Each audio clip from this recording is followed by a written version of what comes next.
Sachant qu'on rappelle quand même que les policiers, alors c'est terrible à dire dans une situation tellement critique parce que je suis la première à être très choquée de ce qui s'est passé et j'ai une peine folle pour évidemment Bien Nahel sûr. et la famille de Nahel. Évidemment. Mais les policiers sont là pour protéger effectivement tous les individus. On peut tout autant les respecter que les craindre. À quel moment on peut se retrouver dans des situations telles que celle-ci et se dire que ça peut arriver? Comment est-ce que c'est possible? Bien, écoutez, vous qui avez vécu ça et qui a été instructeur. Oui, moi je l'ai vécu au raid dans d'autres circonstances, parce que ce sont des situations qui sont figées avec du terrorisme, avec du grand banditisme, etc. Donc on n'est pas dans la même situation que rencontrent ces 150 000 policiers, ces 100 000 gendarmes au quotidien, parce que c'est des policiers, des gendarmes du quotidien, ils font tout.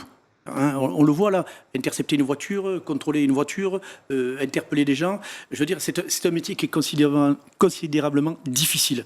Et encore une fois, faire du discernement à 100%, réagir la meilleure des façons, ça devient de plus en plus compliqué. Et cette scène terrible, évidemment, un enfant qui meurt, on ne peut pas s'en réjouir, évidemment.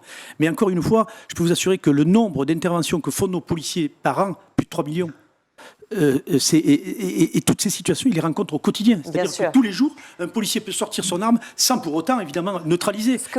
Qu'est-ce qui s'est passé là concrètement? Est-ce que ce policier s'est vu en danger? Est-ce que ce policier a paniqué? Est-ce que ce policier n'a pas maîtrisé son arme? Pourtant, c'est un homme d'expérience qui est reconnu, qui a été décoré par le ministère de l'Intérieur.